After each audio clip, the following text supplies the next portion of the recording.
Interesting conversations with interesting people about interesting things. Hello, I'm Bill Polinick, and this is Western Edge Living here on Consolidated. In a few minutes, we're going to get to know a guy that has been driven by a higher power like you wouldn't believe. We're going to introduce you to my new friend, Toby Arnold, from Baker, Montana originally, now from Belfield, and big things are happening in Belfield, and we can't wait to talk to you about those, Toby. Yes. Okay, looking forward to it. Meanwhile, like I said, interesting conversations with interesting people about interesting things. If you would like to be a guest on Western Edge Living, please get a hold of us. You can find us on Facebook. Contact us at Consolidated. And if you're a nonprofit or a group or an organization and you've got something that you'd like to tell the world, we'd like to assist with that. That's what we want to be, the voice of Western North Dakota. I'm the media director at the North Dakota Cowboy Hall of Fame in Medora, and boy, I tell you what, 2024 is looking to be a record year for our little western town on the western edge. The North Dakota Cowboy Hall of Fame has had significant traffic just in the little while that we've been open, the month of May. And of course, everybody's wondering when the musical is going to start. That is coming up on June 5th and runs through September. And looking forward to a new production of the Medora musical this year. And I don't know if you knew this or not, Ron, but there's a gal from Fairfield. There's a gal from Fairfield that's part of the Burning Hills Singers. Of course, Fairfield, Connecticut, but there are three North Dakotans that are part of the Burning Hills Singer and the production of the Medora musical. One of them being Joe Wiegand, who has a standing invitation to be on the show. It's so fun to interview Joe because you can interview Joe Wiegand and then you can interview Theodore Roosevelt all in one sitting. So we're looking forward to Joe coming on the show in the very near future. And the Theodore Roosevelt Memorial Presidential Library is under construction. And when you drive up to the Jaden Terrace and the Medora musical, take a look to the west. It is really, really impressive what's happening over there with the Theodore Roosevelt Presidential Library under construction, slated to be open on July 4th, 2026. So we are looking forward to that. You can actually see the library briefly when you're driving on Interstate 94. So find out more information at Medora.com, NorthDakotaCowboy.org, or come on down to Medora and visit us. And Western Edge Living, we've got some guests coming up real soon. Like I said, Joe Wiegand has a standing offer to be on the show, and he'll be here when his schedule will allow. Next week, we will be talking with Joel Walter about Legacy Square in Dickinson. Boy, did they have an exciting lineup. Did they sign Guns N' Roses? Did they sign up I think they signed up Guns N' Roses. Okay, maybe they didn't, but I do know that Warrant is going to be playing this summer. Maybe not Guns N' Roses, but I tell you what, the lineup this year is fantastic. And also Margie Rademacher with Pet Food Pantry is going to be joining us on the program. And another gentleman, Dion Madler, who's got a drone business. He's going to be part of Western Edge Living in an upcoming episode. And as we started out today, we got this gentleman with us today, the stoic-looking beard, and you're looking good, Toby. Looking real good. This is Toby Arnold. Thank you. Originally from Baker, Montana. Did you grow up? Were you born and raised there? Born in Glendive. Glendive, okay. Yep. Made the journey to Baker. Yep, when I was 4. Okay. Yep, so pretty much grew up in Baker, Montana. Grew up a Spartan, huh? Baker Yep. Spartan. Did you participate in sports? I did. Played a little football. I actually graduated from Plevna High School. Oh, wow. So, okay. Yep. That's a pretty tight group, those folks in southeastern Montana, aren't they? The Ekalaka, Plevna, and Baker, Glendive areas. That's, you guys all got each other's backs over there. Yep, I think it is a pretty tight-knit group down there. Yeah. Yep. So grew up in Baker. How was school for you? Good. You got good grades? You didn't have to go to the principal's office or anything like that? Never. Never. I was an angel, saint. What did you do in high school? Any extracurricular events that you took part in? Pretty much sports, just basketball, football. I like to work, so I worked for a rancher for most of my time through junior high and high school. Cow-calf operation? Yep. You delivered calves, you baled hay and all of that. Huh? Oh, yes. Yeah. Yep. So you got fond memories of Baker, Montana. For sure. Yep. Okay, good deal. Mm-hmm. And at what point in your life did you get the call? First of all, I hear about this a lot. You know, when somebody goes into the priesthood, or they're going to become a pastor or a minister or what have you, they're going to lead a flock, if you will, and they talk about getting the call. What is that like? What goes on there? Well, I can tell of my experience anyway. Yes, I'd like to hear yours. Yes. Yeah, mine was pretty fantastic, pretty crazy experience. It's a defining moment. It was very defining, something that I can very vividly remember. I'll never forget that moment. What led up to it? So we were a part of a youth group. I was in a church, born, raised in a church, and was a part of the youth group, and went down to youth convention in the fall, and several thousand students there for the weekend. Special speaker, all the lights and show, and it was one evening service. I remember, and everyone was worshiping. Singing, loud music. It was very loud in the building. And for me, it went silent all of a sudden. Like my ears went deaf. Literally. Literally. I'm not in a figurative manner. It went literally quiet. And I heard the voice of God calling me into full-time ministry in that moment. Do you remember the words that you heard? Am I being too specific? Probably. Okay. That's been... Maybe, is that 25 years ago. Yeah. Okay. It might be something a little personal too between you and your higher power. It was. And the best part is when he was done speaking, everything came back. All the loud music, because it was very loud. I mean, you can only imagine 3,000 students worshiping, that it was very loud. But the best part is I was sitting probably 20 students away from my youth pastor at the moment. And I was so excited, I just looked down at him, and at the same moment, he looked down at me. And we both gave each other the thumbs up. He knew? Yes, God had confirmed it to him as well. Wow. Yep. Amazing. Yep. Amazing. And did you recognize it right away? Did you know, hey, I just got the call, I know what I have to do now? Or did you second guess it and have to talk it over with family? Oh, I second guessed it for years. Because I had my life planned out already. What was your plan? My dream was to be an NHRA dragster mechanic. I wanted to work on top fuel dragsters. No kidding. Yep, I thought 10,000 horsepower in a motor was pretty sweet. So, well, are you old enough to remember the drag strip in Glendive? I think there was. They used to have drag racing in Glendive. They did. I don't remember it. I've only spent a few years there of my life.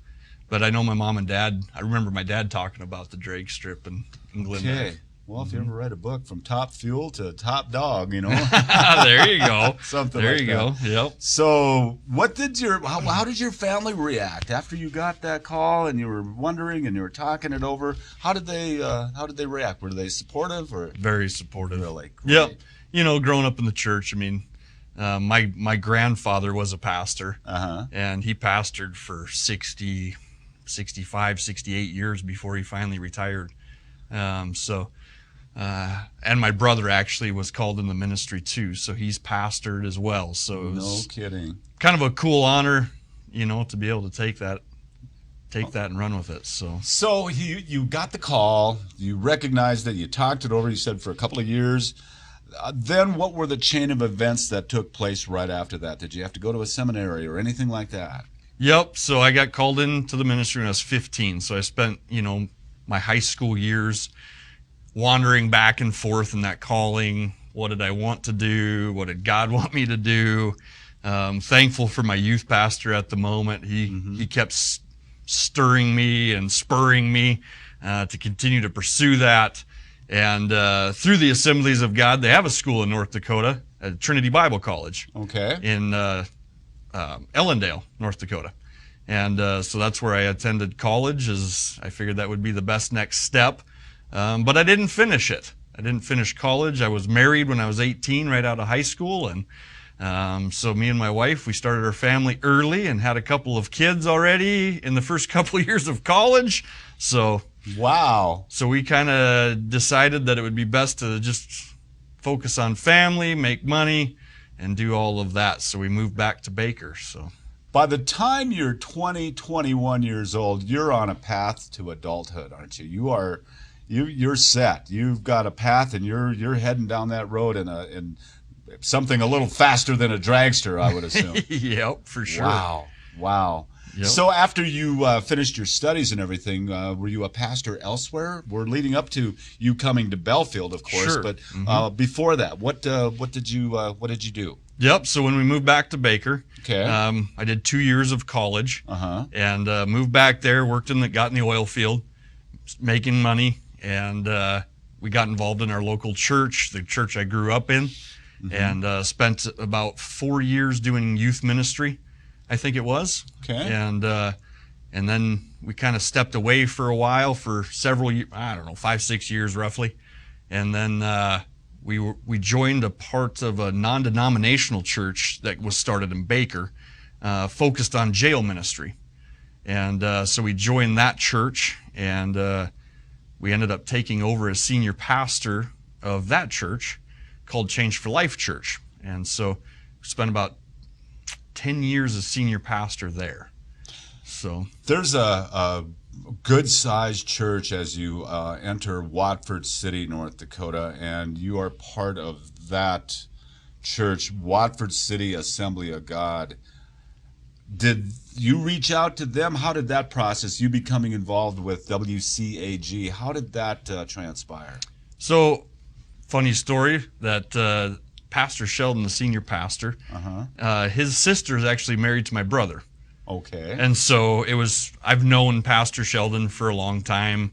And so we had attended the church a few times, through life and visiting my brother and stuff. So we knew of the church and had some conversation with Pastor Sheldon in the past. But he actually had helped me through some situations, in pastoring, reaching out to wiser people, more experienced people kind of thing.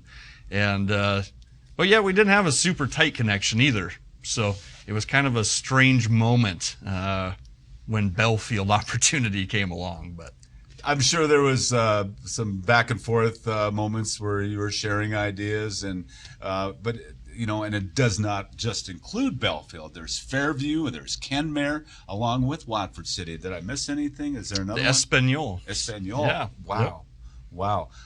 Amazing what's happening in Belfield. I mean, if you've driven down Highway 85 and right at the bottom of the hill there on the west side of the road, you'll see a sign on it just looks like a residential home. That's what it was. Yep. And the garage has coming in November of 23, which was a few months back, but things are happening in Belfield. The call has come, and you have arrived in Belfield, and we're going to talk about that, what's going on in Belfield. Pretty amazing, isn't it? It is.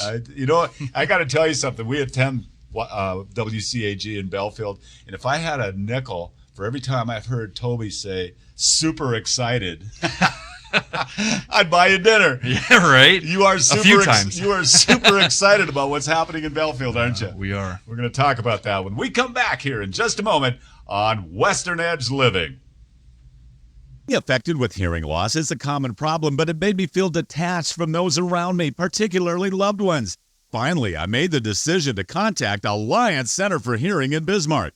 They understand hearing loss and are very thorough in testing, diagnosis, and recommending a solution. Contact Alliance Center for Hearing to begin your journey to better hearing. Alliance Center for Hearing gave me my hearing back, which brought me closer to those who matter most in my life. At Poncheros, we put a lot of work into building every burrito to last for about 10 minutes. Poncheros. Come build your better. At Poncheros, every tortilla starts as a small ball of dough. Then it's fresh pressed to perfection. That's just how we dough it. Poncheros. Come build your better. From Medora Boot and Western Wear, come see us for all the latest and quality top-of-the-line merchandise for everyone in your family. Ladies absolutely love the selection of jeans, shirts, jackets, boots, dresses, you name it. Medora Boot and Western Wear's got it. And they carry a great line of men's clothing, too. Guys, be sure to check out the Scully line of leather jackets. Open 10 a.m. every day except Tuesdays. Medora Boot and Western Wear in historic Medora. Come see us. Medora Boot and Western Wear. Here's your Lotus Energy drink. Thanks so much. Can I pay my consolidated bill online? We have an app for that. Can I get a text on my phone when my bill is due? We have an app for that. Download the Consolidated My Account app today and take control of your account with useful features like viewing or paying your bill right on your phone. Never miss a payment again with the Consolidated My Account app, available free at the App Store or Google Play. Service Pro Express Lube, now open on East Villar Dickinson. Gets your vehicle serviced quickly and you're back on the road in no time. No appointment required. You don't even get out of your vehicle. They utilize Service Pro oil, the only oil produced and refined in the U.S., and it meets or exceeds vehicle manufacturer requirements. Plus, they top off all fluids and perform multi-point inspections. It's part of what's offered at Service Pro Express Lube. Students looking for a part-time gig? Inquire at Service Pro Express Lube. Ask about the Scholarship Incentive Program. Service Pro Express Lube, East Villar Dickinson, next to Lucky's. And we're back on Western Edge Living. I'm your host, Wild Bill. Make sure you find Western Edge Living on Facebook. Follow us and stay in tune with what's happening on our TV show. We'll air on social media as well as on Consolidated Channel 18. So, stay in touch with Western Edge Living. And if you've got an idea for a show, please get a hold of us. We'd love to talk to you. Today we're visiting with my friend, Pastor Tobin Arnold with Watford City Assembly of God Church, the Belfield Campus. And oh my goodness, you opened up in a little house with a garage, and you revamped the garage. It's wonderful in there. It's a great place to hear your message every Sunday. Talk about that. How did you get to that point? Quite a story, really.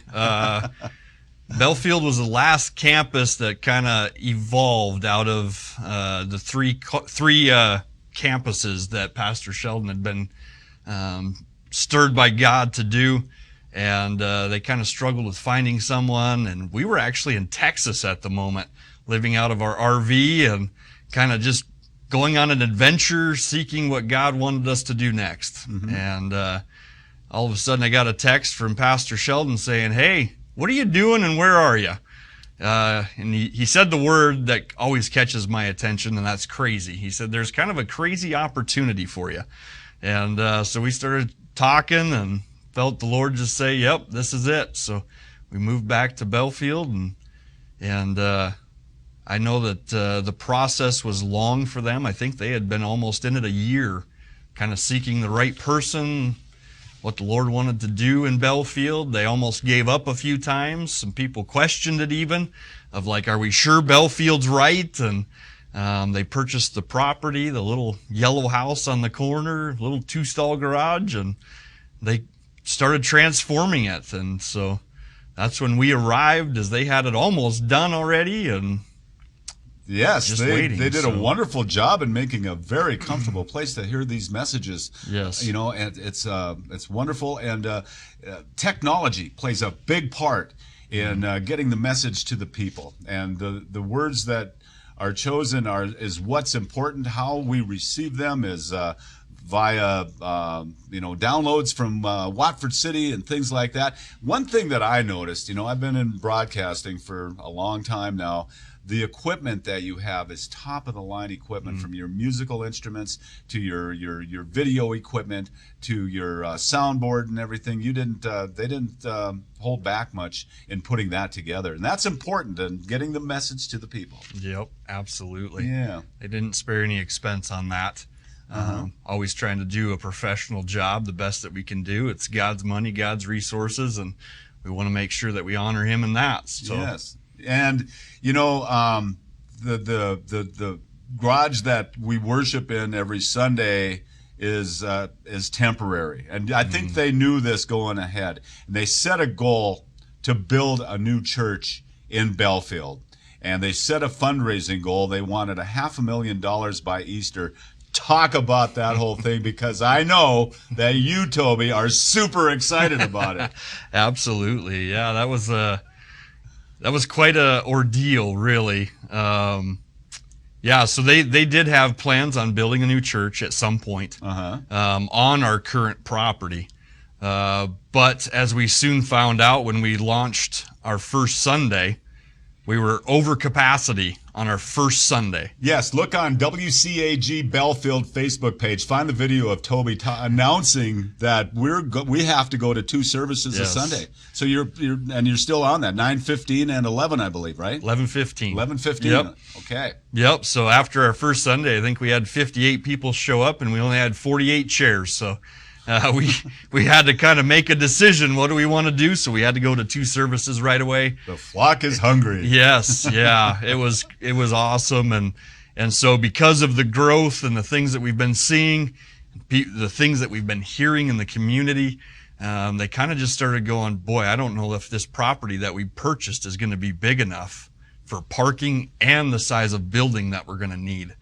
And so that's where the fundraiser kind of came in, is, okay, we're going to have to think bigger here.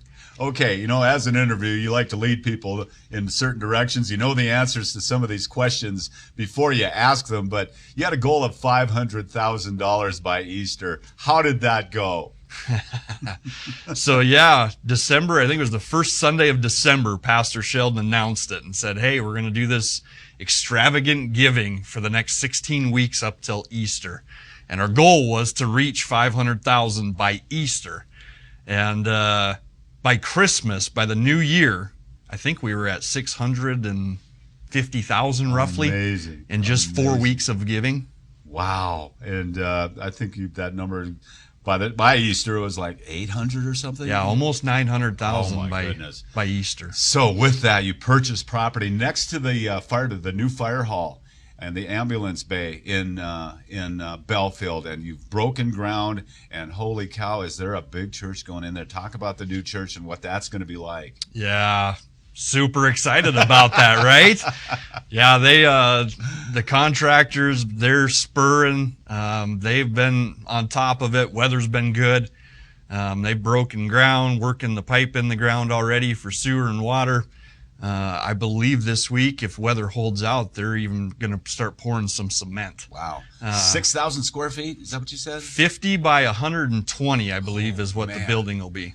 So I think we'll have about 160 chairs, roughly 150 chairs. So it'll be a big upgrade from where we're currently at. That's amazing. That is wonderful.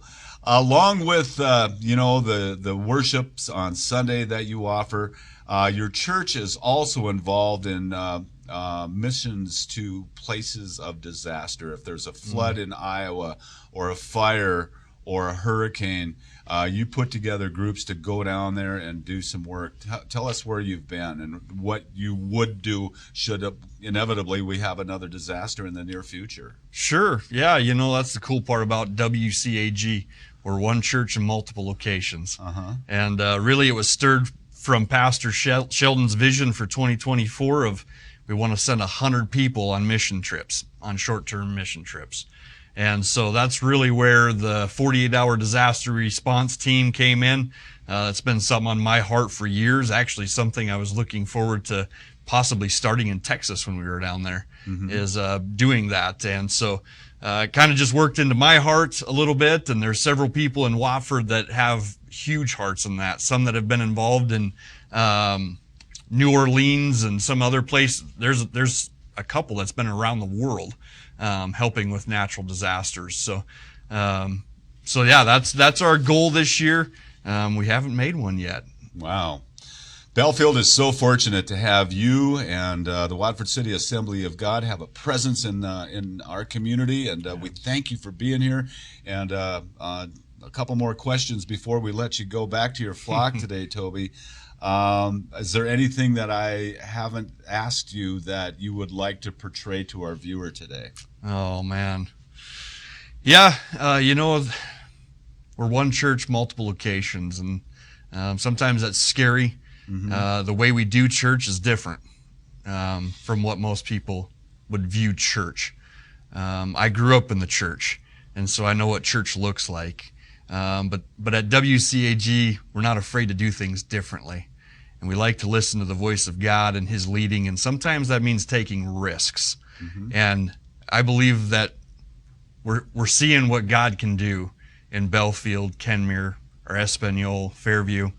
And it's super exciting to be a part of what God is already doing You know, like I said earlier, that there was quite a few people that doubted Belfield. You know, they purchased the property for the church we're in now, and things weren't really going the way that they were hoping, and it took some time. But now we're seeing what God's doing, and it truly is a miracle. I have to agree. I have felt the power.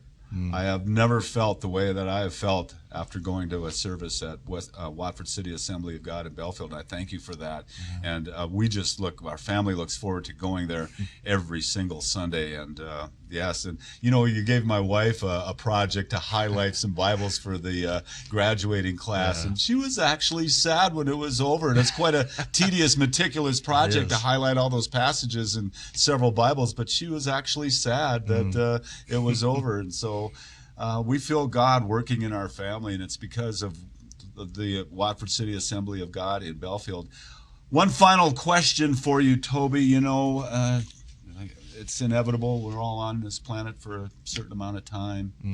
When our time is up, when your time is up, later down the road, how do you want Toby Arnold to be remembered? What do you want to leave in this world? What kind of legacy? I want people to know about Jesus. I don't need my name remembered, but I want his name remembered in Belfield. And I want, you know, there was a prophecy spoken over Belfield Campus about 2 weeks before we actually launched the church. We had a time of just prayer and worship, and there was a prophecy spoken that God was ringing a bell, and that ring was being sent out into western North Dakota. And that's what I want them to remember. I want them to hear Jesus.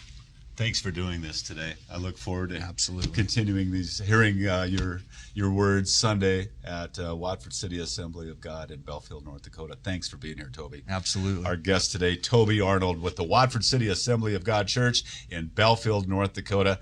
And find WCAG-Belfield on Facebook. Follow them, but come to a service. You'll be super excited when you leave. This is Western Edge Living. Thank you for watching.